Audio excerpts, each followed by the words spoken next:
Hello, everybody. This is Ming Chen, Hi, I'm Mike Zapsik from AMC's Comic Book Man. and you are watching AFK, the AFK show, our favorite show on the planet. One of. One of. So you're watching the right show. Keep watching, and keep watching. And keep watching. And keep watching. Don't stop.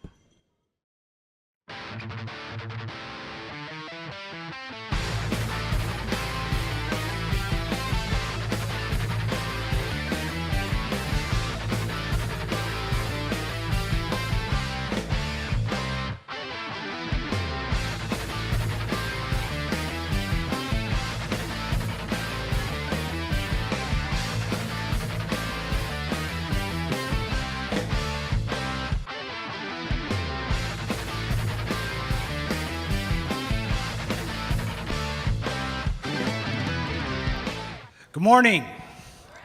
How are we all doing here? I think we all know why we're here and who to see, and it's not me, Joliet Jake. I'd like to start off just by saying that it's really difficult to actually introduce a doctor of this caliber without some assistance. So I'm going to call on the assistance of some of his fellow Time Lords to come forward. Would Shira Canal, Lady Aquatic, please step forward?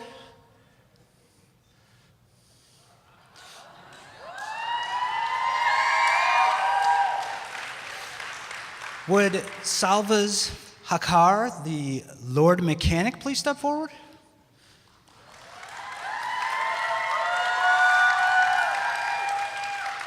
Please have a seat. Dr. Youth. That's what we're talking about, the original Dr. Youth. Back in 1983, I was actually alive, a Doctor Who fan, a little kid. I was allowed to stay up one Sunday night, because I had to go to school the next day, to watch one special episode. Episode Caves of Androzani. It was the regeneration episode with Peter Davison. Held a special place in my heart. When Peter Davison was 29, he took over the role of Doctor Who. Tom Baker, the preceding Doctor, was around 47 at the time. At 29, Peter Davison was by far the youngest actor to play the role of the Doctor. Dr. Youth. How would the show go forward with such a young Doctor? Would it work? Could it work? Would the old fans like it? Would new fans come on board? Hello, Caves of Androzani. Mr. Davison played the role of Doctor with enthusiasm and vigor. During his time, we saw the Doctor battle Daleks, Cybermen, the Master, and Sea Devils even, and the Black Guardian.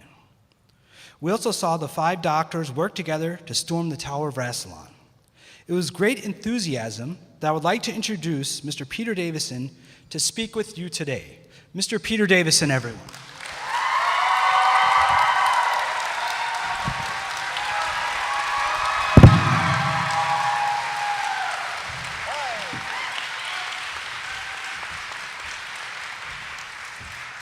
Good morning. How are you all feeling? Did you have a late night? It's party, party, party in this place. Hi, nice to be here. It's fantastic to have you here, sir. I'll start off with some questions, and not many questions, because I know the audience is definitely not here to see me ask questions, and they want to ask questions themselves. I'll start off with one of the classics. Which is your favorite episode of all time, sir? Do you mean of mine or of any? Any of them. Well, I suppose I have to be biased towards me, and because I know Colin Baker would. So I would say Caves of Androzani is my favorite. It's probably Colin's as well, actually. For me, I thought it was a fantastic episode, and it was a great episode to go out on. We had a fantastic director in Graham Harper and a brilliant writer in Bob Holmes and a great cast. Wasn't so sure about the very last shot of the episode. Kind of spoiled it for me, but and apart from my brilliant regeneration acting, having the focus stolen by Nicola Bryant's cleavage, it was I was very happy with it. I thought it was a great episode, and I had a really stylistic. Okay. He's ticked that one off. Yeah, I only have a few to ask, folks. Here's a question that's asked. When you finished your time as a doctor, did you get to keep the costume, and did you ever just walk around the neighborhood wearing it? I got to steal the costume. Unfortunately, that means it's not really of much use to me, apart from the fact I can sit and look in it. And very often, various people, two very well-known people, when they came round to our house for lunch and discovered that I still had the costume, insisted on trying it on. And those two people were Stephen Moffat and David Tennant. I have a picture on my phone, actually. If you come, which I'm only going to show you if you come and get an autograph later on today, of David Tennant in my costume. Anyway, no, yes, I do have. I have most of the costume. I did lose. I tragically lost one bit of it, one of the jumper when I wore it to a party in way back in the 90s. I don't know what the hell happened to that party. Somehow I ended up without my jumper. But the trouble is, I think theoretically it still belongs to the BBC. I just hope no one's recording this interview this morning, are they? But they're not having it back. I'm going to ask about a question of one of your contemporaries at the same time. The Fifth Doctor versus Han Solo. Who would win and why? Who'd win? Well, I'd win initially. The danger would be he'd come back right at the end and steal the thunder. But I think I could vanquish him because, he initially is a bit of a coward, isn't he, Han Solo? And then he turns out to be brave and saves the day. I go for the Doctor because he has a time machine. It doesn't work very well, but he has a time machine. Which would you prefer, Chameleon or C-3PO? Well, I'm going to be disloyal here and say C-3PO, because a chameleon never really worked. I mean, it was a nice idea, but when John Nathan Turner came to me and said, we've got this fantastic thing, we're going to have a robot in this episode coming out, The King's Demons, and I said, really, a robot? He said, yes, it's only you talk to it and then it talks back to you. I said, can it walk? He said, well, no, it can't actually walk, but it can move its head and move its mouth. And in between the time he told me that, and apparently John had seen a demonstration of Chameleon down at the workshop that built it, it utterly broke down. And so the only thing it could do was play literally an audio cassette back. And we had to fit our lines in between the gaps.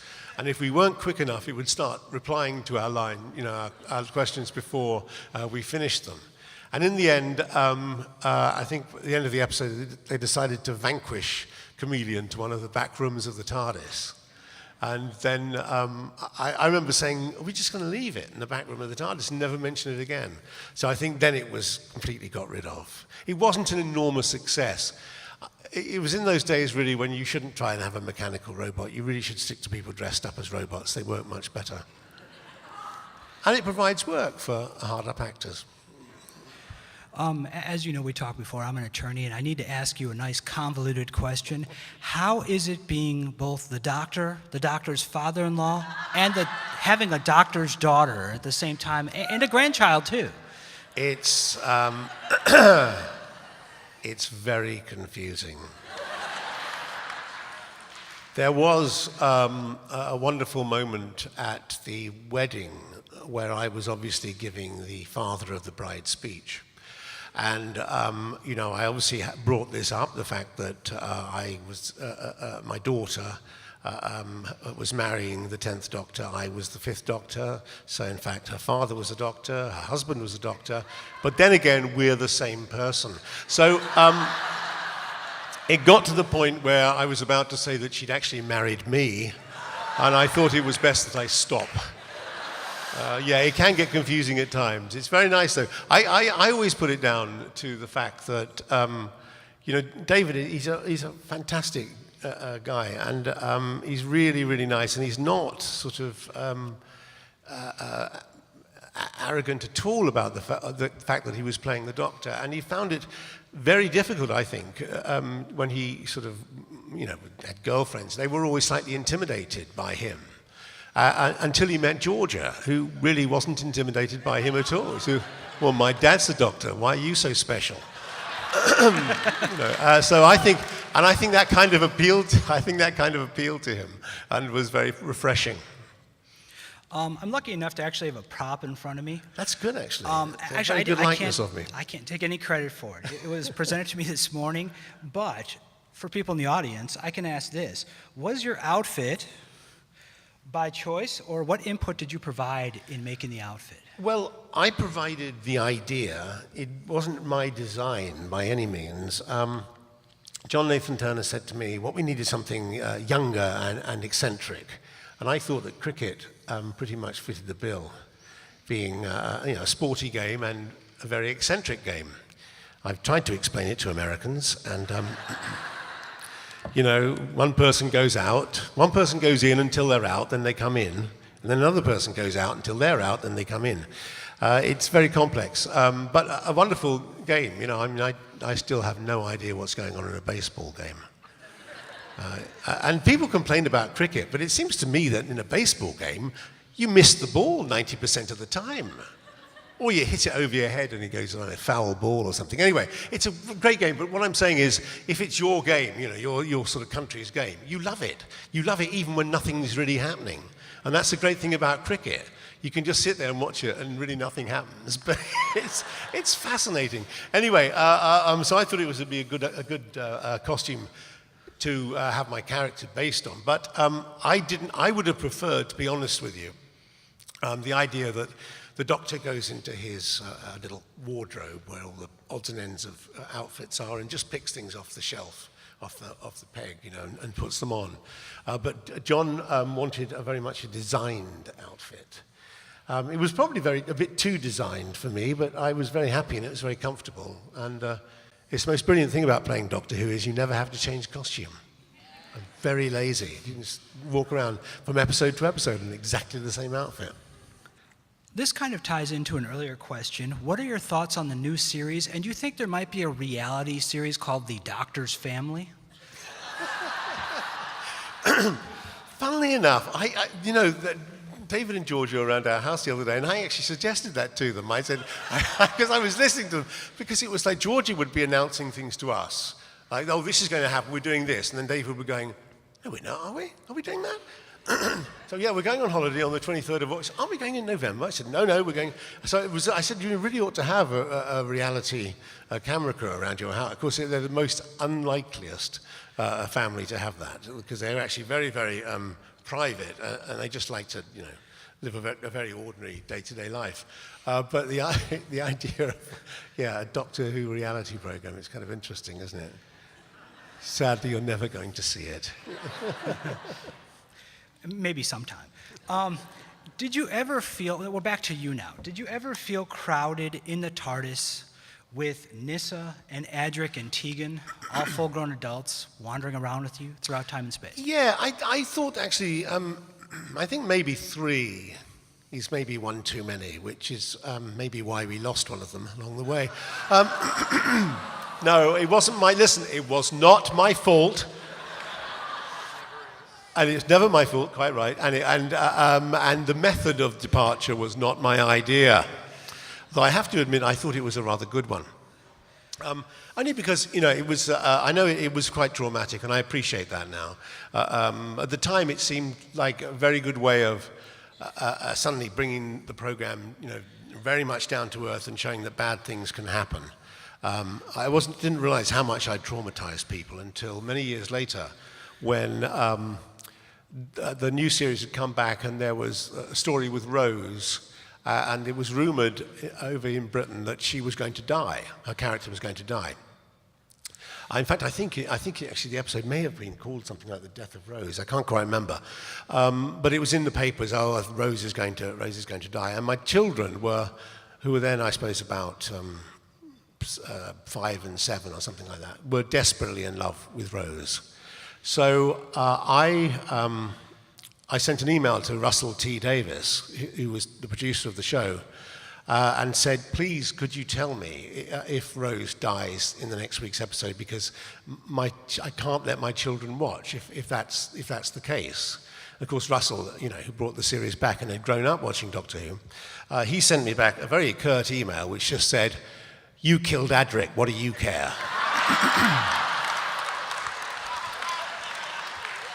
So I'd like to apologize now to anyone who's traumatized by the death of Adric. He was pretty traumatized by it, actually, but mainly because it meant he could never return to the series, although oddly he did about 2 stories later as a ghost. So it didn't mean the end of Adric at all. But yeah, it was a bit crowded, but it was not my choice as to... Actually, maybe it was my choice as to who was to leave. I don't know, I can't remember. But I probably, only because, well, Adric wanted to go home, didn't he? And he died a hero's death. And the other 2 were girls. Not that I was allowed to touch them in any shape or form. In fact, I was very clearly told the only companion I was allowed to put my arm around was Adric. There you go. That was actually going to How times have changed, eh? That was going to lead me into my next question, trying to be as PC as I could, which was going to be, who's your favorite companion? And it doesn't even have to be one of yours. Well, it's a multiple answer, this, really. It's a very difficult one. I love Janet Fielding dearly, and she's even now a great friend of mine. I didn't think they quite got her character right. They had the elements there, but she was just feisty and didn't want to be there, and that was kind of it. I did prefer Nyssa as a character, I have to be honest with you, because I think she complemented the Doctor very nicely and seemed to be on the Doctor's side most of the time, which made me feel a lot better. However, I have to say, I personally don't think they ever quite got the companions right until Rose. I think they struggled for years. The intention was there. They knew that they didn't want the companion or assistant, as they probably were then better known, just to be a kind of, a convenience of the story. In other words, just to say, "Oh, help me, Doctor," or "Where are we, Doctor?" They wanted to make them more interesting. I just think they went about it from the outside in. They kind of decided she's feisty, and then just wrote a part. Whereas with Rose, it seems they work from the inside out. And there's an argument, which I think is probably true, that when the series came back in 2005, in that first season, almost the most important character was Rose. Because she was very much, you did absolutely see the Doctor through her eyes, and she was, every one of us viewers who were watching the program, and I think she swept us along. She did a brilliant job. I'm going to start the questions from the audience, but the way we're going to do this is our 2 Time Lords who have been kind enough to join us are going to walk through the audience. So they're going to step down right now and take audience questions. Make sure the mics are on. Excellent. It's not live? Okay. The Time Lords have left the stage. I always worry when they're about. Feel like I might go on trial any moment. In the meantime, I'd like to go 1 second non-Doctor Who, only because one of my friends' family is very British, and they want to tell Mr. Davison thank you for his role as Tristan Farnan on All Creatures Great and Small. Yes. From the son of a Yorkshire gal whose older brother Brian took his pet to Alf White, DVM, the real name of the author who wrote under the pseudonym James Herriot. Yeah. So they'd like to say thank you for that. Thank you very much. No, it was a great pleasure to do that series, and really, when I got the part as the Doctor, I remember that the BBC had a chat show, a lunchtime show, and they invited various people on to give suggestions as to how I should play the Doctor. They obviously thought I needed help, one kid got up and said, "I think you should be like Tristan, but brave." And that was really what I based my character on. Tristan, but brave. Do we have our first audience question? I'll get us started. Thank you for being here. Pleasure. I think one of the sweetest part of the 50th anniversary was your Five-ish Doctors. So Thank you.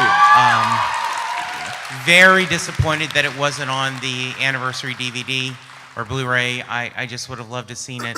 Can you talk a little bit about that and share? It was just amazing. I can talk at great length about it. I mean, it was, it is probably the best year of my life doing that thing and having the 50th anniversary celebrations. By the way, incidentally, it will be on a DVD. It is coming out as an extra on the, I know you probably got this, so you probably have to buy it again, but it's on the deluxe edition of the 8th series, which will be released at some point in the coming year, but that is an extra on that, so it will be released, which I'm very happy about. No, it was, it started in such a tiny, microscopic way, this. A few years ago, I did a short video. I was meant to go to the Gallifrey convention in Los Angeles, and I couldn't go. So I did so Sean, who runs it, said, could you just send a message, saying you're sorry you can't be there because I got a part in a musical. So I did this short video, and it turned into quite a funny little video about, apologizing for not being there, and it turned out, I managed to get my future son-in-law in it as well, as well as various other people. And then when I went to Gallifrey the following year, I did another video. So I was kind of excited by doing these little things. And then when I did a convention about 2 years ago, I can't even remember where it was now, but I was asked, as we were asked all the time at that point, are you going to be in the 50th anniversary special? And without thinking, I said, well, if I'm not, I'm damn well going to make my own. Now, I didn't think too much about this until I went to another convention about a month later, and someone got up and said, oh, apparently, if you're not in the 50th anniversary special, you're going to make your own, is that right? And I realized at that point that I was going to have to make my own. And I had an idea in my head, and it kind of grew and grew, and then I realized that rather than just have me trying to get into the 50th anniversary special, it would be much better if it was Colin and Sylvester as well, and indeed Paul. So I got in touch with all of them and said, would you, help me out with this thing? And they all were very happily went along with it. I don't think it was, at that point, that high on their priority, because they were just sort of saying, oh, well, Peter wants to do this thing, we'll help him out. So we had a script, and then it got longer and longer, and then one day Sylvester came back to me and said, Peter, I still want to help you with the video if I can, but it's difficult because I'm filming The Hobbit in New Zealand. So I thought, hang on. So I thought, well, I'll write a little scene, just for the hell of it, with Peter Jackson in it. And then I thought, I'll send it to him and just see what he says. It didn't have to have Peter Jackson in it. It could have just been someone in the back of someone's head going, where is he, or whatever. But I sent it to Peter Jackson, and he sent an email back pretty much straight away and said, yes, I'd be very happy to be in it, and I'll even get Ian McKellen in it too. And then by this time the thing was getting a bit big, so I got, sorry, stop me if I'm boring you. Yeah. So by this time it was getting too much for me, so I got Georgia, my daughter, on board as producer, and she was very, very good. And she rang me out one day and she said, I've just read something in the paper that John Barrowman's not very unhappy or very upset that he's not in the 50th anniversary special. So I thought, aha. And it just went on like that, and it just got longer and longer. Well, not longer and longer, not too long, I don't think, but it just got more and more sort of, complex, and people had, suggested bits, and if they worked, I put them in. And then we embarked on the filming process, which proved quite difficult because of everyone's availability. It was very difficult to get, we wanted Matt in it, and we wanted David in it, and we wanted Jenna in it, and also we were trying to juggle Colin and Sylvester and Paul, because this was the 50th anniversary year, and they were off, heaven knows where. And so we managed to set up certain days, but it was getting very difficult. Paul, who I would love to have been in it more, but he, as is in the script, sent me an email saying, I'm sorry, I've got a job in Ireland. so he wasn't there for some of it, so I thought, well, I'll just make a joke of the fact that Paul's always got a job. He's always filming. But then I think what happened, and this was what was really nice about it, was as the time went on, both Colin and Sylvester kind of ramped it up in the importance in that they saw it. So in other words, from being quite low priority, they suddenly thought that this is really a good thing to be doing. And I'm really not saying this. This is honestly the truth, and I know it's going to sound like I'm just crawling up your bottoms, but I'm not really. The line where we put in, and it was we said it's a joke in there, when they said to me, why are we doing this? And I say, well, for the fans. And we all go, for the fans. But actually, it kind of was. Because, and I think the reason and I'm very happy that an enormous number of people liked it, far more than I ever thought would.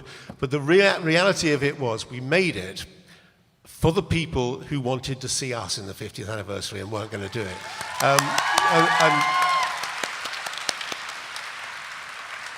I don't want to hog it, but I just want to say that from my perspective, it sounds like a lot, it completed the circle in the 50th anniversary. I mean, I love the Day of the Doctor, but by having that, it felt like you'd acknowledged all 50 years, all the different people, all inclusive. It's amazing the amount of cameos in there, and it truly was the perfect companion to the big thing, and I'm so grateful that you did it. No, thank you very much, and thanks you for Thank you. Thank you.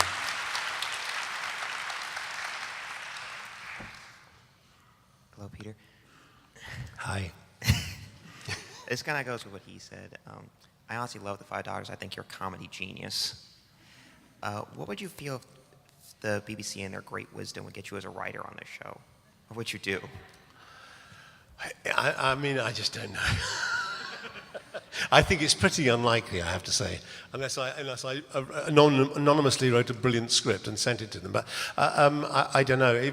I'd love to be able to do something like that. I'm not sure I would be able to do it, but it would certainly be a challenge. Maybe I should just sit down and start writing one, on spec. But I don't know. But it might be a bit funny though. I find that's what I enjoyed most with the bits, the funny bits. How about a funny Doctor Who story? That might be nice, mightn't it? Anyway, see, that's not a bad idea, is it? Okay, all right. Well, I'll do my best. Certainly, and I see him quite a lot. Stephen has not mentioned anything to me at all. He's not come up to me and said, Peter, how would you fancy writing a Doctor Who story then? But, you never know. Maybe one day. I was wondering, what was your opinion of Richard Hurndall's, I hope I'm pronouncing that right, portrayal of the first Doctor in the Five Doctors episode? Well, he did a fine job, Richard. He was perhaps too.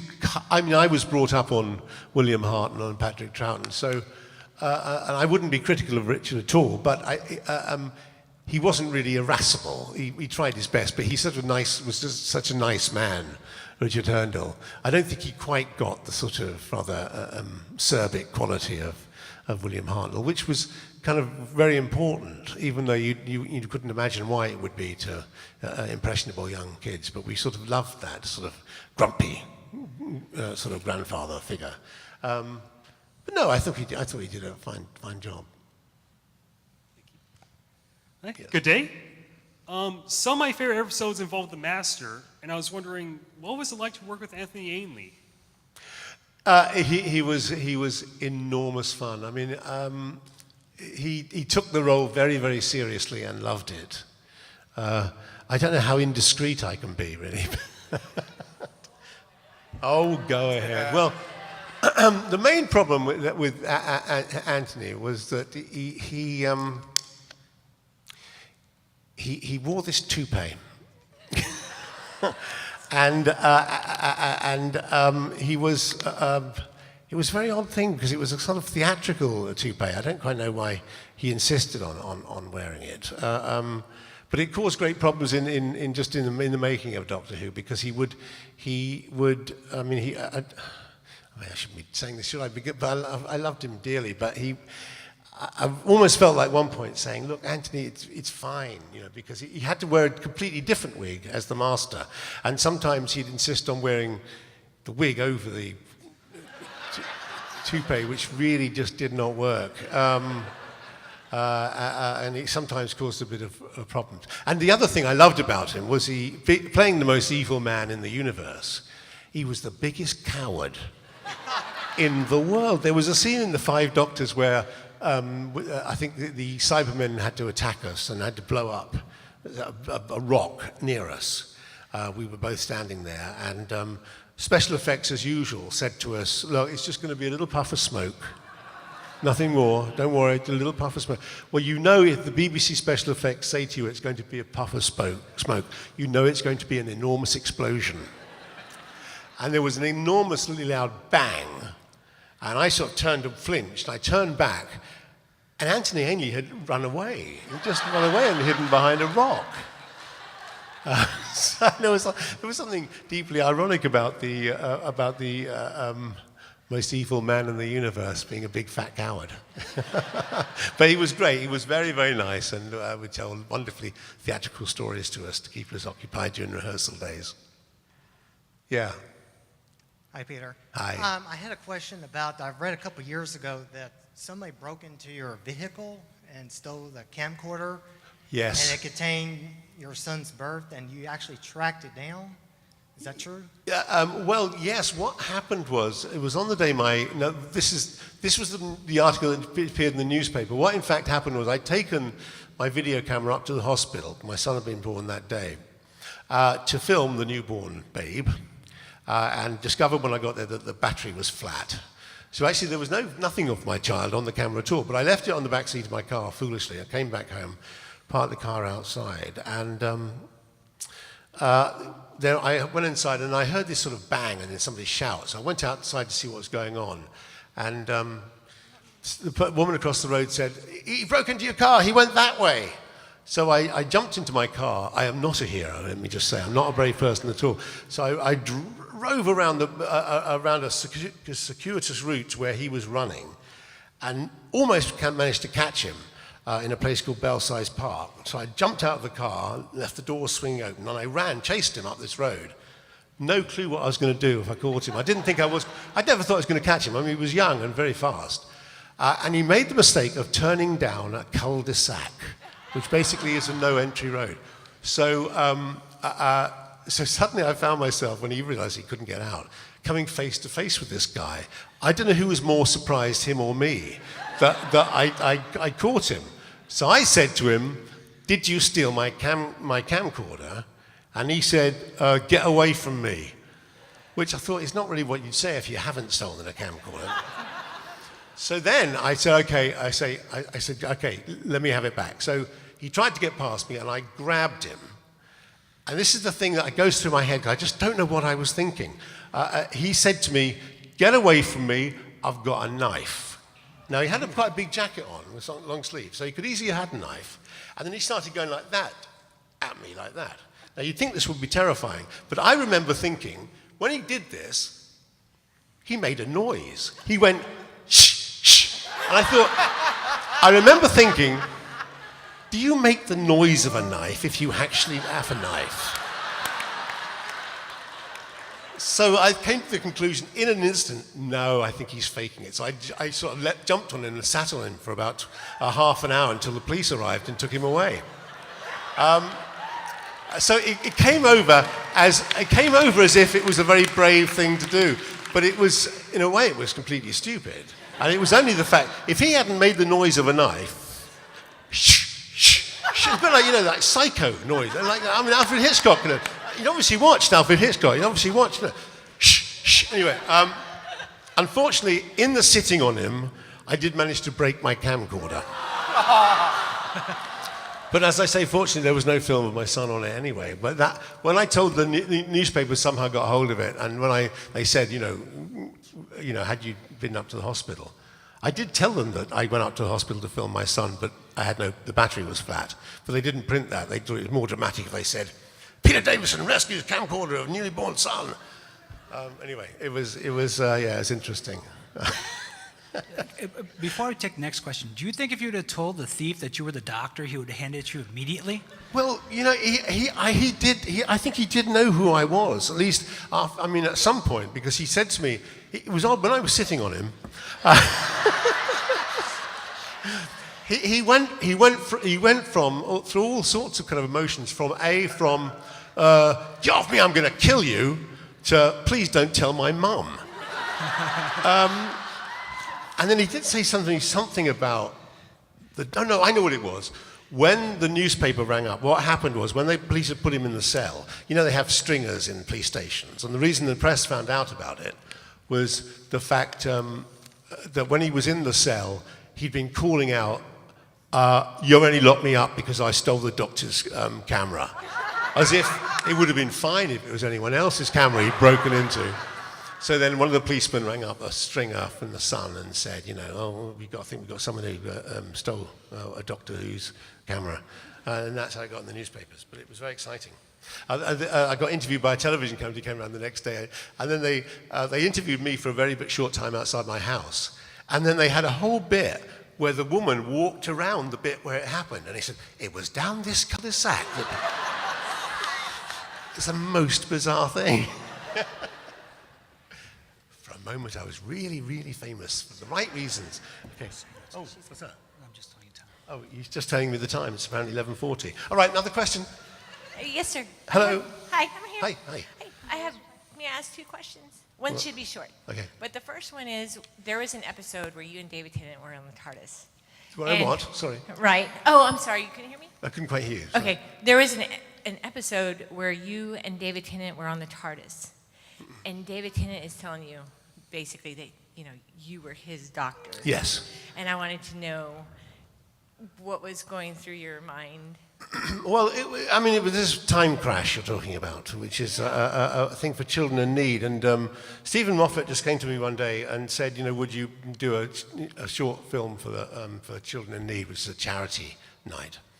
And he gave me the script. I just thought it was a brilliant script because it worked on two levels. One is, as you say, the 10th Doctor remembering being the 5th Doctor, but also David remembering watching me on the telly. It was very moving, I think, and I had enormous fun doing it. I felt a bit like an imposter because it was David's TARDIS, but it wasn't like the old days. They didn't wheel it into Television Centre. This was a fantastically built set. But this is, I think, before sort of Georgia and he got together, and but he was fantastic. It was great to do. It was very moving. I thought it was a very clever script. Yes. Oh, we had another one. Sorry. Yes. Okay. Now, I might be wrong, but on your lapel, you always had a celery. Yes. And I remember hearing once that it turned purple. Yes. And then you had to eat it if you were allergic to something. Yeah. What were you allergic to? What? What were you allergic to? What was I allergic to? Yes. Certain gases in the praxis range. Doesn't everyone know that? The doctors are allergic to certain gases in the praxis range. No, what happened was John Nathan Turner came up with the idea of the celery as something eccentric for the Doctor to wear on his lapel. And I said, well, that's fine as long as you explain it before I leave. And then we got to the very last story, and I suddenly remembered he'd never explained it. So they went away, and they came up with this explanation right at the end of Caves of Androzani, which explains the celery. And I thought it was actually a pretty good explanation, but it was very much sort of at the last minute thing, because I'd reminded them. I actually hate celery too. Fortunately, mine wasn't real. Okay, or maybe it was just Gallifreyan celery, I don't know. Yes. Hi. Hi. 2 questions. Yes. Do you think we'll ever see an extended director's cut of the Five-ish Doctors? Well, and or a sequel?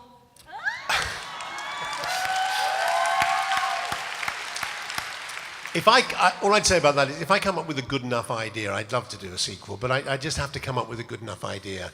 And I just wouldn't want it to be a sort of, like a sequel, as most sequels.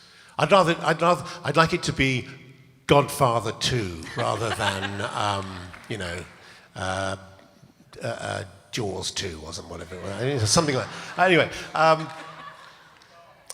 extended cut, well, I did say to them if they made me cut it. When we shot it, we had about 38 minutes of stuff, I think, and we cut it right down. But then they did try and make me really cut it. They said, "Oh, we think it should be 15 minutes long," and I said, I can't do this." Because they'd said to me all the way along, "This is your project, we want you to be happy," and then they tried to cut it. So we had quite a interesting editing process where fortunately, I have to say, I won most of the battles. So there's not very much. I have got like maybe 3 short scenes, which I'll put up once it goes out on DVD on the internet somewhere. But it's really not much, and probably I might well have cut it anyway because it didn't really work. But there was a gag about Sylvester McCoy anonymously sending copies of The Hobbit to everybody, with all but the first 60 pages cut out. Because the first Hobbit film only went up to page 63 or something. And we don't know why we've got to it. And Colin Baker's reading it and then turns over the page. He says, "I've just got to the interesting bit," and then turns over, there's nothing left. He says, "Where's it all gone?" So that gag went because it was fine, but it didn't really work. And there was another scene. There's a lady that comes up to me at the lift. I don't know if you remember that bit, and says, "Peter, hi," and everyone says, "Well, who is she?" Well, there was an earlier scene where I walk into the room where Colin, Sylvester and Paul are, and this same woman comes up to me and says, "Peter, how are you?" And I go, "I'm fine, how are you?" And she says, "We must get together again, we had such fun working together." And I go, "Yes, we did, absolutely." And then she walks off, and I turn away and go, "I've no idea." That's my I quite often do that. So anyway, those are the only scenes we cut. So it's not really worth putting back into the film, but I think it's worth putting up at some point just so people can see them for the fun of it. I think we have time for 1 or 2 more questions. Sorry. Yes. How about that lady keeps desperately, blonde hair, keeps putting her hand up. Oh, then we can go, yes, that lady there. Yes, you, madam. Oh no, you're just going to film me? I thought you had a question. You're going to film you asking a question. Okay. Exactly. Okay. Okay, what is your most awkward fan moment? Because I'm sure you have a lot of fans. Someone filming me as they ask me a question.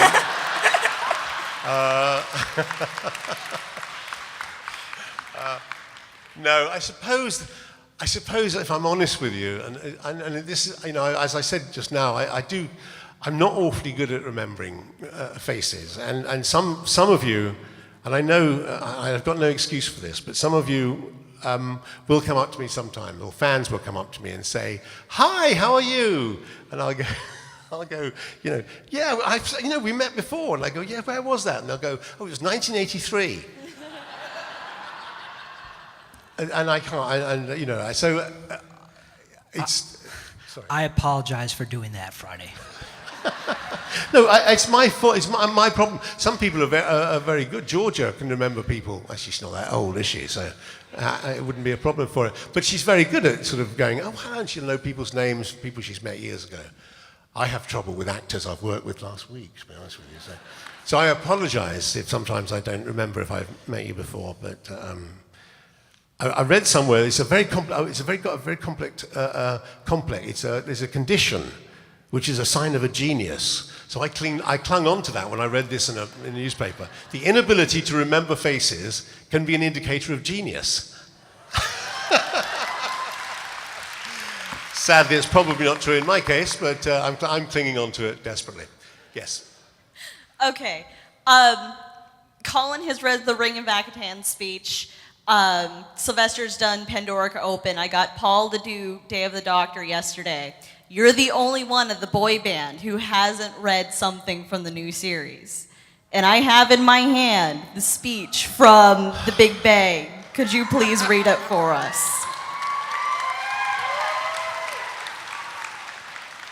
Oh, Lord. This is like an audition. What am I reading here? Oh, my goodness. Oliven's speech to Amy. Or to Amelia. Oh, God, I've no idea what this is. Okay. I don't know if I feel comfortable as Amy in this. Do you have any lines in this? I hope not. It's funny. I thought if you could hear me, I could hang on somehow. Silly me. Silly old doctor. When you wake up, you'll have a mum and dad, and you won't even remember me. Well, you'll remember me a little. I'll be a story in your head, but that's okay. We're all stories in the end.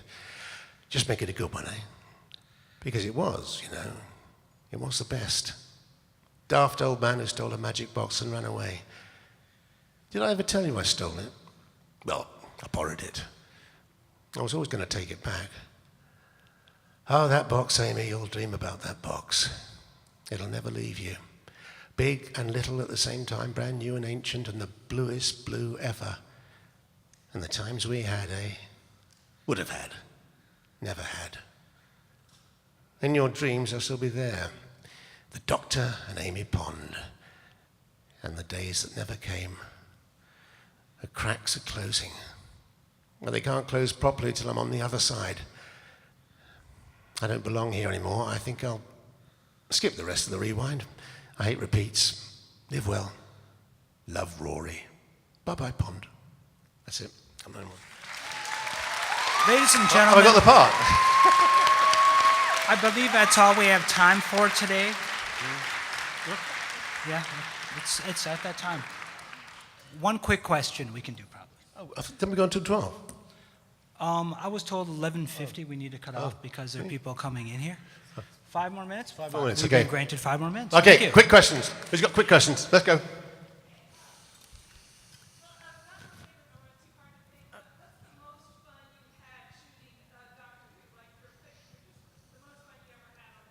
The most fun I ever had on the set. Carrying Nicola Bryant across a sandpit at the end of Caves of Androzani. And I warned them I couldn't do another take, and in the middle of I think it was the 5th take, I dropped her.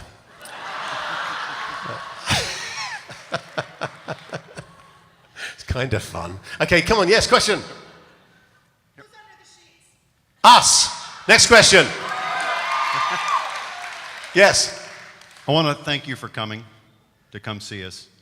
Thank you. We are thrilled with the Five-ish Doctors, the response that it's gotten. It is a masterwork of writing. The fact that you can look back on something that you were a part of and kind of poke fun at it just a little bit. It was an amazing cast that you got together, all your family, Colin's family, yes, participating in it. It was the perfect 50th anniversary special, because in many ways I feel it was higher in my estimation than Day of the Doctor. Thank you very much. You had more guest stars, companions, shout-outs, cameos, and I love the fact that, well, you had that Scottish contact to be able to figure out when the filming days were. Thank you so very much. Thank you. Thank you very much indeed. You know, it's been nominated for a Hugo Award. Yay! Quick if question. you know anybody who's a member of this Hugo thing, write to them now, okay? Yes, go on. Next question. Okay. Yeah. Not Doctor Who related. Yeah. Did you enjoy playing the meal of the day in the BBC? The dish of the day?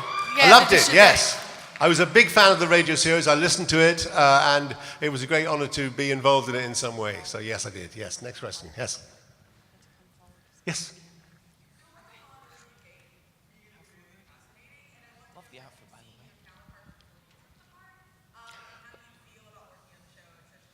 You mean my US counterpart? No, I have not seen my US counterpart in Law and Order. This is a question about Law and Order. No, I haven't. I mean, the judicial system is so different that I met the guy who is actually a Crown prosecution, head of the Crown Prosecution Service in Britain. But I didn't meet my counterpart, didn't watch any of the... I have watched Law and Order, but there are so many versions of it, aren't there? I mean, I do love it because I love a procedural thing that's not about interpersonal relationships. At least it's not in Britain. It's just very much a procedural thing about the detection of the catching of the criminal and then the trial. I like that. So yeah. Yes. Question. Yes. I have a question. Georgia is a fantastic actress. Yes. And I was wondering, as a father and as an actor yourself, when she decided to go into acting, were you worried about her going into a profession that had so much rejection and so much trouble where she might not be successful? Well, here's an interesting story, which I'll be very quick about, right? Yes, it did worry me, but then I said to Georgia at one point, for this very reason, I said, do you ever think about becoming an actress? And she said to me, this is when she was about 16, she said, no, there are too many actresses. And then literally about a year and a half later, she suddenly announced to me that she was going to be an actress. She wanted to try being an actress. And so I sat her down and I said, look, this is going to be very, very difficult. You've got to understand that there will be a lot of rejection, and you'll have to be very determined to stick with it if that's what you want. And then she went for her first audition, I think, the following day and got the job. So I thought, well, that's a waste of time. Now, just as an addendum to that, my son, who is now 14, there was a problem. My son wants to be an actor, so he went up for a part about sort of 3 weeks ago, at the same time as I went for a part in a separate production, which would have meant I couldn't have been here today. On the same day that I found out I didn't get that part, he got a part in the West End with Martin Freeman in Richard III. So he is about to make his West End appearance. Took me about 23 years. I mean, what is going on with your children? Anyway, so I'm very happy. Actually, I didn't want the job that I went up for, so I was rubbish, because I prefer to be here, really. Yay! So watch out, because there's another doctor coming up. In Five-ish Doctors, you end up going to the gallery scene at the very end. Is that you on the 50th anniversary special? I had a what, sorry? In Five-ish Doctors, you end up in the gallery scene as Yes, Zygons. yes. Is that really you on the 50th Yeah, anniversary? I just answered that question. Yes, of course it is. How could you doubt us? Hey, did you notice that in the Five-ish Doctors, you get an extra line that does not appear in the 50th anniversary special? Anyone notice that? Matt Smith gets an extra line, which was then cut from the 50th anniversary special. But he's in the 50th Five-ish Doctors. Go back and watch it. Time is up. Time is up, everybody. I'm very, very sorry. Ladies and gentlemen, Listen. let's give a hand to Mr. Peter Davison. Thank you so much. Nice to see you.